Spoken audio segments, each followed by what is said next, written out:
নমস্কার বন্ধুরা, তৃষ্ণা রান্নাঘরে আপনাদের সকলকে স্বাগত জানাই। আজ দেখাবো সিম্পল একটি করলার পদ, যেটা ছোট বড় সকলেরই ভালো লাগবে। বিশেষত ছোটরা যারা উচ্ছে করলা খেতেই চায় না, এভাবে যদি করলা চচ্চড়ি করেন তাহলে দেখবেন চেয়ে চেয়ে খাবে। রেসিপি শুরু করছি, দেখতে থাকুন। এখানে আমি 3টে মাঝারি সাইজের করলা ছোট ছোট করে একটু লম্বাটে আকৃতির করে কেটে নিয়েছি। আর মিডিয়াম সাইজের 2টো আলু খোসা ছাড়িয়ে এগুলোও একটু লম্বা লম্বা করে কেটে নিয়েছি।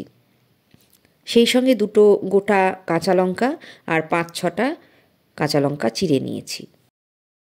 এবারে রান্নাটা শুরু করছি। কড়াইতে পরিমাণ মতো সর্ষের তেল দিয়েছি। যেহেতু ভাজা চচ্চড়ি হবে সেই জন্য একটু বেশি তেল লাগবে, আর করলা একটু তেলটা বেশি টানে। তো তেলটা ভালো করে গরম করে নিতে হবে। এবারে গরম হয়ে গেছে, 1/2 চামচ দিয়ে দিলাম কালো জিরে। কালো জিরেটা একটু ফুটে উঠলে দিয়ে দিলাম কেটে রাখা আলু আর করলা। এবার একটু নাড়াচাড়া করে দিচ্ছি।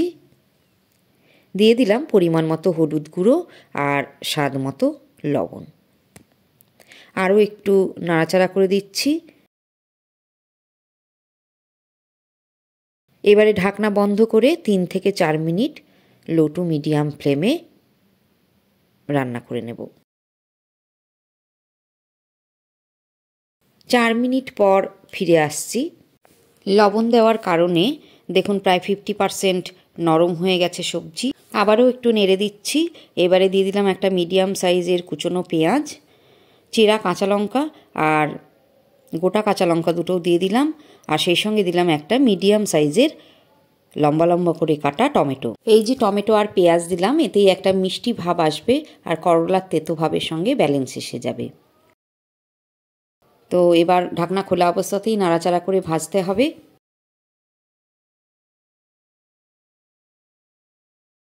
দেখুন আমি 5 থেকে 6 মিনিট এইভাবে ভেজে নিয়েছি।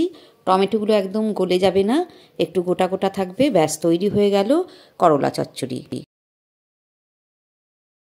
গরম গরম ভাতের সঙ্গে পরিবেশন করুন। পুরো ভাতটাই মনে হবে এই দিয়েই খেয়ে নিই। যদি রেসিপিটা ইউটিউবে দেখে থাকেন তাহলে নতুন বন্ধু হলে সাবস্ক্রাইব করে নিন, আর যদি ফেসবুক পেজে দেখেন তাহলে ফলো করে আমার পাশে থাকবেন। যদি খুব বেশি ভালো লেগে থাকে তাহলে বন্ধুদের সাথে শেয়ার করে দেবেন, যাতে তারাও রান্নাটা শিখতে পারে। আবার আসবো অন্য কোনো নতুন ভিডিও নিয়ে। আজকের মতো এখানেই বিদায় জানাচ্ছি। ভালো থাকবেন, সঙ্গে থাকবেন।